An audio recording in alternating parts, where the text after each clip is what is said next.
What do you do when the thing you are trying to save turns around and sinks its teeth into your flesh? Do you let go to save yourself? Or do you squeeze tighter, absorb the pain, and refuse to let it die? On the banks of the Obsidian River, Baron Kale was teaching a different lesson: cruelty. He sat on a throne of furs, bored by peace, watching a game he called the breaking. Below him, 5 timber wolves were trapped on a spinning chunk of ice, clawing uselessly as the black current swallowed the edges of their raft. 10 gold crowns on the runt, his sycophant Bodhi sneered. It goes under first. No, Kale whispered, his eyes dead. The large one. Panic makes the heart heavy. Crack. The ice shattered, and the wolves plunged into the freezing dark. Listen to me. It's easy to be a hero when the sun is shining. But real loyalty, real love? It's ugly. It bleeds. It hurts. If you're the kind of person who would jump into the freezing dark while the rest of the world watches and laughs, then you belong here. Prove it. Smash that like button and subscribe to Rain Romance Library. Don't be a spectator in your own life. Join the pack. Now. Hidden in the frozen reeds, Elara Vance saw everything. Elara was the village pariah, known as the Silent Curse. Years ago, a guard had crushed her throat with a sword hilt, stealing her voice and leaving her to rot in a ruined watermill. She was starving, small, and freezing. She owed this cruel world nothing. But when she saw the wolves drowning, she didn't calculate the odds. She moved. She slid down the embankment, the snow crust tearing at her skin like glass. The water hit her not as a temperature, but as a physical assault, 1,000 needles piercing her skin at once. She grabbed a branch and waded in. She hooked the first wolf, heaving the heavy, waterlogged beast onto the mud. Then the second. Her legs were turning to stone, her blood retreating to her heart. Look. Bodhi laughed from the cliff. The curse is stealing your prize. Let her, Kale smiled. She'll join them in the grave. Elara reached for the third wolf. It was thrashing, blind with terror. As her hand neared, it snapped. Crunch. Teeth sank deep into her forearm. The water swirled pink with her blood. The pain was blinding, white-hot against the ice. But Elara didn't pull back. She looked the wolf in the eye with a stare that said, I will not let you die. She absorbed the agony, used the leverage, and hurled the biting wolf onto the ice. She was done. Her vision tunneled. Hypothermia was shutting her down. She prepared to let the river take her. Then, she heard it. A high-pitched, desperate yip. Caught in a whirlpool was a pup. Tiny, with fur the color of storm clouds. Echo. Elara's instincts overrode her dying body. She grabbed the pup, but the current was too strong to swim back. She made the only choice she had. She held the pup high above her head, turning her own body into a drowning raft. She took in water. She sank. She thrust the pup onto the jagged ice, watching it scramble to safety, just as the dark, freezing water closed over her head. Elara accepted the darkness. The river was a cold mother, hugging her tight, pulling her down into the silt and silence. Her lungs burned, then went numb. She waited for the end. Instead, she felt teeth. Sharp points clamped onto the shoulder of her wool tunic. She flinched, expecting the tearing of flesh, the final meal of a scavenger. But the teeth did not tear, they held. Then came the pull. A violent jerk yanked her upward. Her head broke the surface, and the brutal winter air rushed into her nose. She gasped, choking on river water and bile. Through her blurred vision, she saw them. Wolf number 3, the very beast that had mangled her arm moments ago, had its jaws locked onto her clothes, digging its paws into the mud, hauling her backward. Beside it, the first 2 wolves she had saved clamped onto her boots. They pulled in unison, a desperate tug of war against death, until they dragged her limp, sodden body onto the crunching snow. Elara collapsed, retching water, shaking so violently her teeth rattled like dice in a cup. High above, the laughter stopped. Baron Kale stood up, his face twisting into a sneer of pure annoyance. His entertainment had been spoiled by a peasant's heroism. Disgusting, Kale spat, adjusting his furs. She smells like wet dog from here. Cypher, put the girl out of her misery. She's trespassing on royal hunting grounds. Beside him, a soldier named Cypher raised a heavy crossbow, leveling it at Elara's heaving chest. She saw the metal tip of the bolt glinting in the pale sun. She couldn't scream. She couldn't run. She simply closed her eyes. Then, the world went silent. It wasn't just the wind dying. The birds ceased their chatter. The river seemed to hush. Even the Baron's horses, usually disciplined war mounts, began to stamp and whinny, eyes rolling white with terror. From the tree line, a shadow detached itself from the gloom. It was massive, a wolf the size of a warhorse, with shoulders broad enough to break a carriage and fur that shone like polished silver armor. His eyes were burning pools of liquid amber. This was the Silver King. He did not run. He walked with terrifying, regal slowness toward Elara. The king lowered his massive head. He sniffed Echo, the pup shivering against Elara's side. He sniffed Elara's bleeding arm where the bite mark pulsed. Then, he looked up at the cliff. He looked directly at the Baron. Kale's bravado faltered. A primal fear, older than titles or gold, gripped his spine. "Shoot it!" Kale screamed, his voice cracking. "Kill it now." Cypher pulled the trigger. Thwack! The bolt flew true, aiming for the king's heart. But the beast moved with a blur of supernatural speed, a silver streak that defied the laws of nature. The bolt shattered harmlessly against a rock. The Silver King planted his feet and let out a sound that wasn't a bark. It was a roar, a deep, resonant thunder that shook the snow from the pine trees. "Ruwayr!" The forest answered.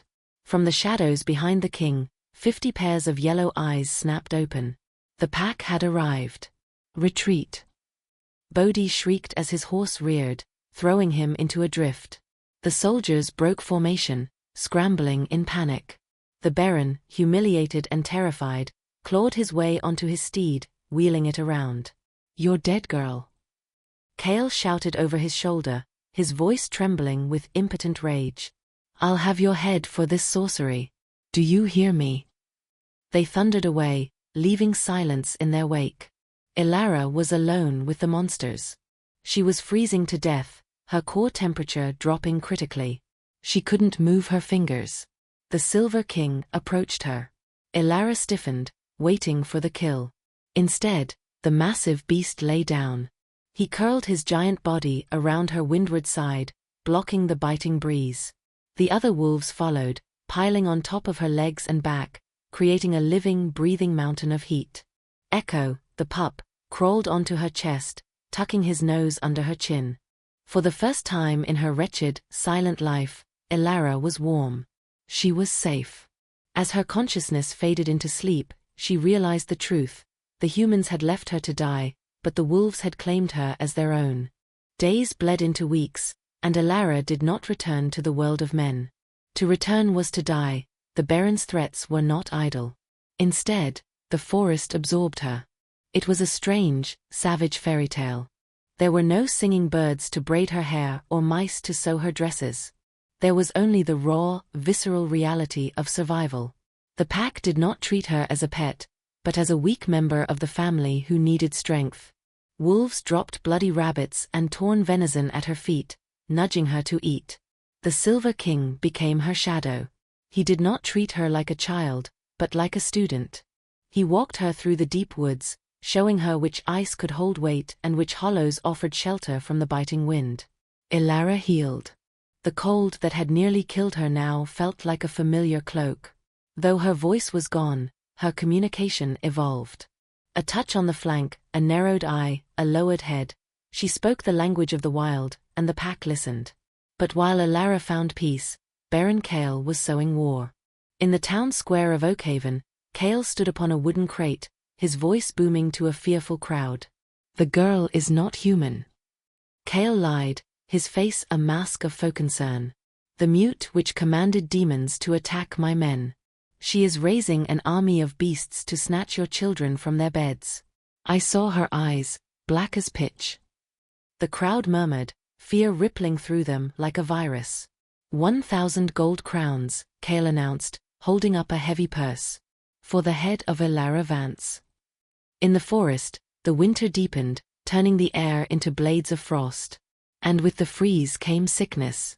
Echo, the pup Elara had nearly drowned to save, was not recovering. The river water had settled deep in his lungs. He wheezed constantly, a wet, rattling sound that kept Elara awake at night. She tried the forest remedies, crushed pine needles, steam from hot springs, but the fever burned hotter. Elara knew the sound of a dying lung. She had heard it in the village. Echo needed salve of the white lung, a potent medicine only brewed by humans. She looked at the Silver King. He sat stoically in the snow, watching the wheezing pup. Elara placed a hand on the king's snout. She pointed to the town lights flickering in the valley, then to Echo, then to herself. "I must go." The king let out a low rumble of warning, but he did not stop her. He understood duty. Under the cover of a snowstorm, Elara pulled her hood low and descended into Oakhaven. The town felt alien now, smelling of wood smoke and unwashed bodies. She kept her head down, slipping into the apothecary's shop just as the shutters were closing. The bell chimed. Garrick, the apothecary, was wiping down his counter. He was an old man, stooped and sour. Elara moved quickly. She placed a silver coin, scavenged from a dead traveler years ago, on the counter and pointed frantically to the blue jar on the top shelf. The salve. Garrick squinted. He reached for the jar, but as he handed it over, his eyes snagged on Elara's arm. Her sleeve had slipped up, revealing the fresh, jagged scar where the wolf had bitten her. The Baron's description. The mute witch with the marked arm. Greed flared in Garrick's eyes, hot and ugly. "Of course, my dear," he rasped, his voice trembling. "Let me just wrap that for you." Elara took the medicine, relief flooding her chest. She turned to the door, her mind already racing back to Echo. She never saw the heavy glass pestle coming. Crack. Pain exploded in the back of her skull. The world tilted sideways, spinning into darkness. The last thing Elara heard was the shattering of the medicine jar against the floorboards, wasting the only thing that could save the pup. Cold stone pressed against Elara's cheek. She woke to the smell of mildew and old iron. She tried to sit up, but the rattle of chains stopped her short. Heavy shackles bound her wrists and ankles to the dungeon wall. She was in the belly of the Baron's keep. The heavy oak door creaked open, spilling torchlight into the cell. Baron Kale stepped inside, the hem of his velvet cloak dragging through the muck. He didn't look angry anymore, he looked delighted. "They say you command the beasts," Kale whispered, his voice echoing off the wet stones. He circled her like a shark. "The townsfolk are terrified. They think you're a forest spirit sent to punish them. But I know what you are." He crouched down, bringing his face inches from hers. "You're just a mute little girl who played in the mud." Elara stared at him, her amber eyes burning with a hatred that needed no words. Kale stood up and pulled something from his pocket. The blue jar. The salve for Echo. "Garrick tells me this was for a sick pup," Kale mused, tossing the jar lightly in his hand. "How touching. You risked your life for a dying animal." Elara's breath hitched. She reached out with her shackled hands, the chains clanking desperately. Kale smiled, cruel and slow. "Oops." He opened his hand. The jar hit the stone floor. It didn't just break, it shattered. The precious, pungent ointment smeared into the dirt, wasted. "Tomorrow," Kale said, stepping on the shards, grinding the medicine into the mud, "you will scream for your wolves. And when they don't come, the people will see you bleed like anyone else. I will break your legend before I break your neck." He left her in darkness. Elara didn't cry for her impending death. She curled into a ball, weeping silently for the tiny, grey pup wheezing alone in the snow, waiting for a savior who would never return. Dawn came too soon. It was a grey, lifeless morning. Rough hands dragged Elara from the cell. She was weak, her limbs heavy from the cold and lack of food. They marched her into the town square of Oakhaven. A massive wooden scaffold had been erected overnight, looming over the cobblestones like a gallows tree. The entire town had been forced to attend. Men, women, and children stood in huddled masses, ringed by Cale's armed guards. Ilara was shoved up the stairs. The wood creaked under her feet. Baron Cale stood on a podium, resplendent in red silk, reading from a scroll. Sorcery, he bellowed to the crowd. Murder. Treason against the crown. This creature has conspired with dark forces to destroy our peace. The crowd was silent. They looked at Ilara, small, frail, bruised, and then at the Baron. There was no hate in their eyes, only fear and pity. But fear kept them quiet. The executioner, a hooded mountain of a man, stepped forward. He held a double-headed iron axe that gleamed dully in the morning light. Ilara was forced to her knees. She placed her head on the block. The wood smelled of pine and blood. She looked out at the tree line one last time. It was empty. The Silver King hadn't come. She closed her eyes, accepting her fate. Let this silence be eternal. Cale screamed, raising his hand. The executioner grunted, lifting the axe high above his head. The metal hovered at the apex of its arc, poised to fall. The town held its breath. Then, a sound cut through the air. Thump. It wasn't a heartbeat. It was the sound of something heavy hitting the earth. Thump. Thump. Thump. Rhythmic. Powerful. Getting closer. The executioner froze, his arms trembling under the weight of the suspended axe. The thumping grew louder, vibrating through the soles of the townsfolk's boots. It wasn't just a sound, it was an earthquake. At the far end of the square, the heavy town gates, reinforced with iron bands, groaned. They were barred from the inside, locked tight to keep the witches' demons out. But something on the outside didn't care about locks. Boom! The thick oak planks bowed inward. Dust rained down from the archway. Hold the line. Cale shrieked, pointing a shaking finger at the gates. Archers. Crash. The wood splintered like kindling. The iron bars twisted with a screech of tortured metal.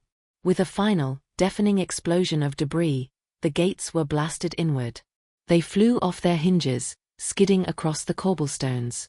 Silence fell over the square. From the swirling dust and snow, a shape emerged. The Silver King. He stepped over the wreckage of the gates, his amber eyes locked onto the scaffold. He let out a low, vibrating growl that turned the blood in Cale's veins to ice. Rainmakers, listen to me. The Baron thought power was a crown and a sword. He thought he could crush the weak and silence the truth. He forgot the first rule of the wild: you mess with the pup, you get the teeth. The storm has arrived. If you are ready to see the hunters become the hunted, hit that like button right now.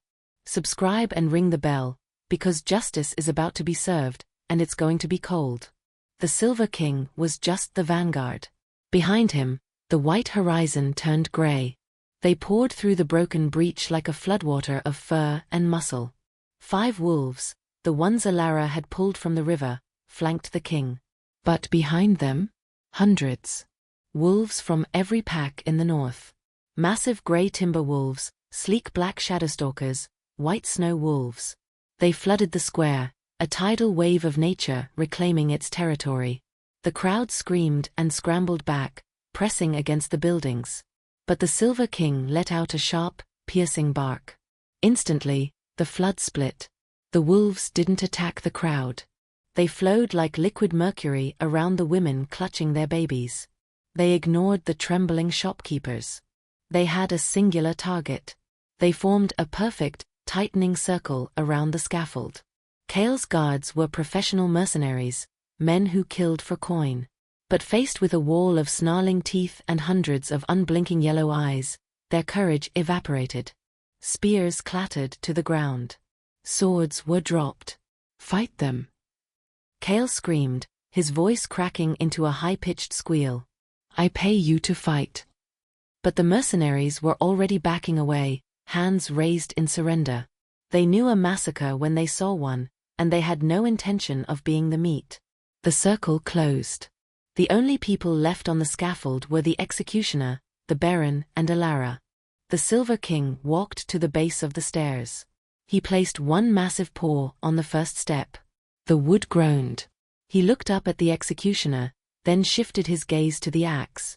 He bared his teeth, not in a snarl, but in a clear, terrifying promise. The executioner dropped the axe. It clattered loudly on the wooden planks. He scrambled down the back ladder, fleeing into the crowd. Baron Kale was alone. He drew his ornamental sword, his hand shaking so badly the blade shimmered. "Back!" he yelled, backing up until his heels hit the block where Elara still knelt. "I am the Baron of Oakhaven. I own this land. I own you." The Silver King didn't roar. He simply took another step up. The scaffold seemed to shrink as the Silver King ascended. Baron Kale, cornered and frantic, did the only thing a man of his nature could do. He lashed out. "Die beast!" Kale shrieked, swinging his ornamental sword in a clumsy, desperate arc aimed at the wolf's neck. The Silver King did not flinch. He did not dodge. He moved with the casual dominance of an avalanche. As the blade descended, the king lunged forward, not for Kale's throat, but for the steel. Clang! Jaws capable of crushing elk bones clamped onto the flat of the blade. Kale gasped, the vibration jarring his arm to the shoulder. With a sharp, dismissive twist of his massive head, the Silver King snapped the sword. The top half of the blade spun through the air, embedding itself in the wooden post inches from Kale's ear. Kale dropped the hilt, stumbling backward until his back hit the railing. He slid down, collapsing into a heap of velvet and terror. He squeezed his eyes shut, waiting for the teeth to tear out his throat. But the pain never came. The Silver King turned his back on the Baron. To the wolf, Kale was no longer a threat.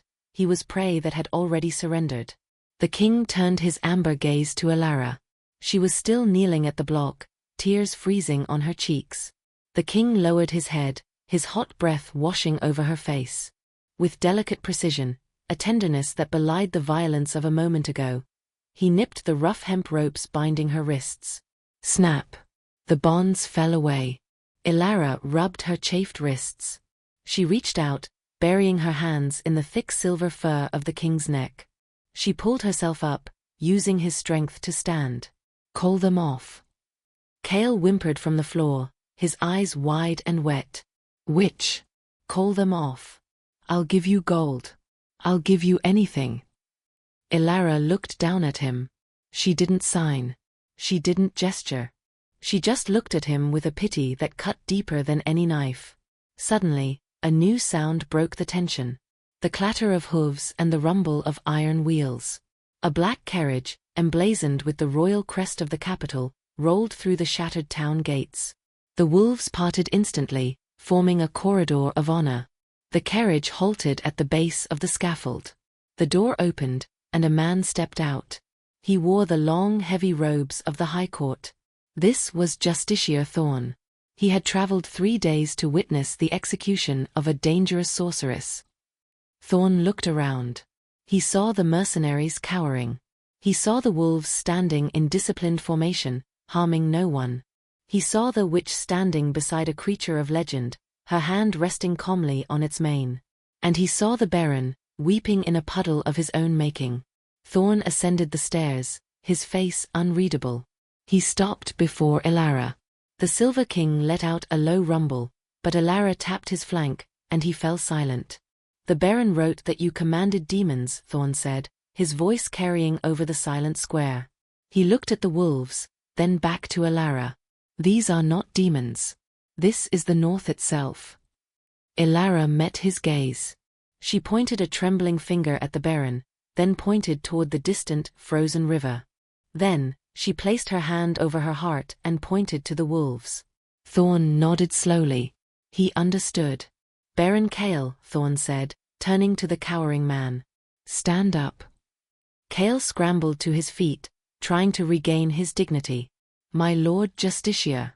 Thank the gods. This girl, she attacked me. She—" "Silence," Thorn ordered. The word was soft, but it carried the weight of the crown. "I see no attack. I see a judgment."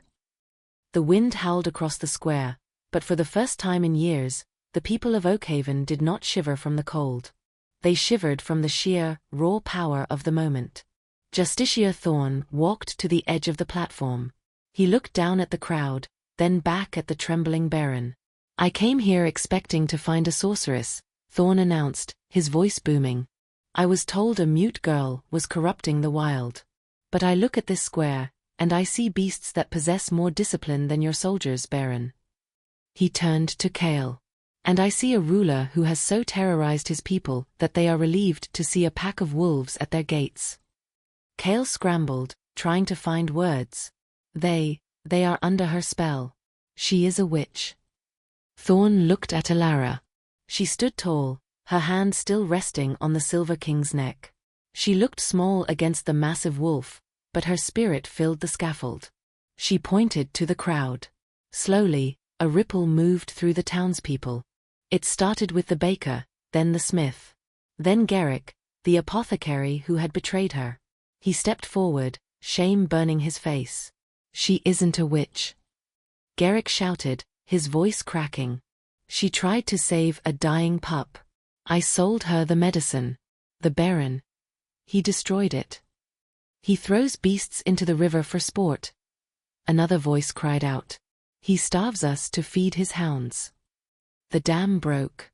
The fear that had silenced Oakhaven for years shattered. The chant began low, a rumble like the distant avalanche, before rising into a roar. "Let her go! Let her go!" Kale looked at the faces of his subjects. He saw no loyalty, only hatred. He looked at his mercenaries. They had lowered their weapons, refusing to die for a tyrant. Thorn raised a hand. The crowd fell silent instantly. "Baron Kale," Thorn said, his voice cold as the obsidian river. "By the authority of the High Court, and by the witness of this town, your title is forfeit." Kale gasped. "You can't. I am noble born." "You are nothing," Thorn snapped. "You treated the North as a game. You found amusement in the suffering of things smaller than you. You threw wolves into the ice to see if they would survive." Thorn pointed to the open, broken gates. Beyond them lay the endless, frozen wilderness.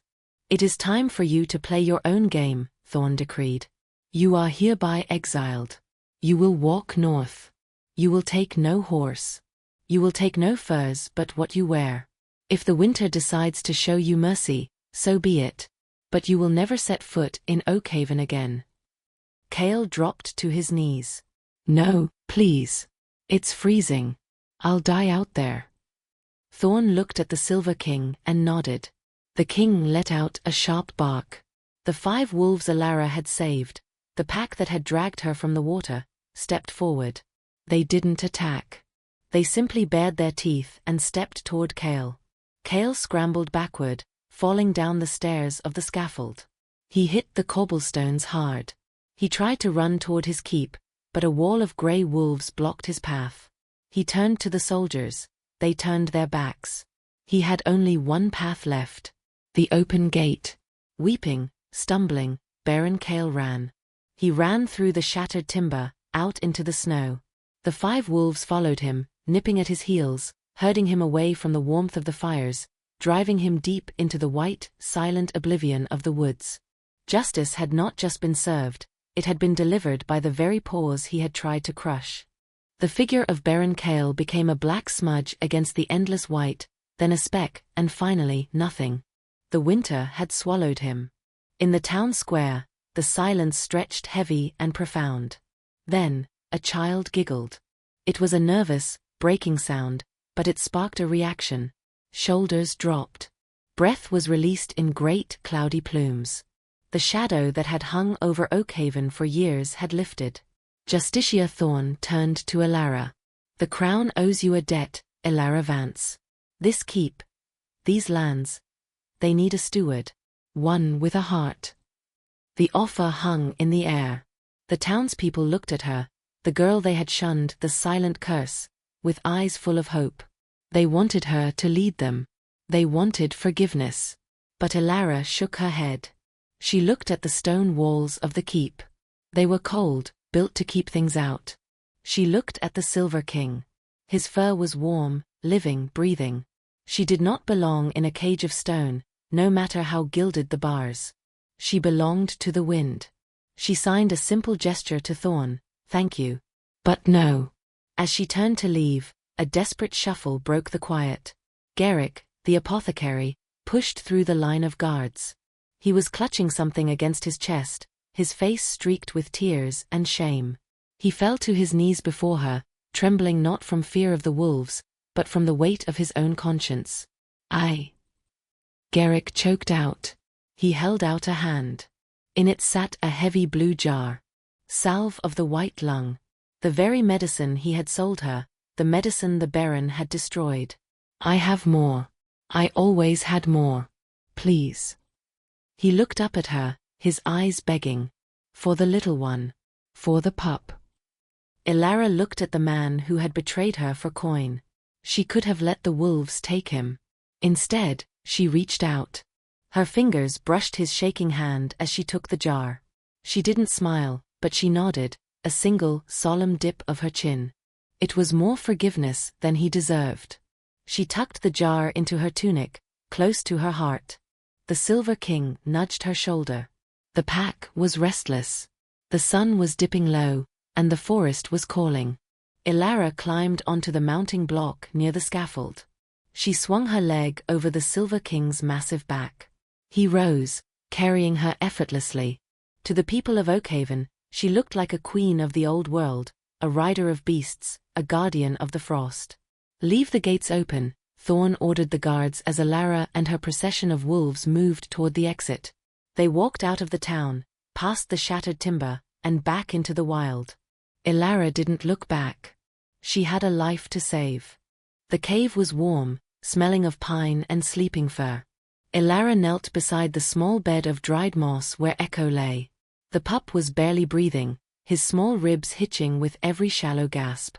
Her hands trembled as she unscrewed the blue jar. The scent of eucalyptus and menthol filled the den.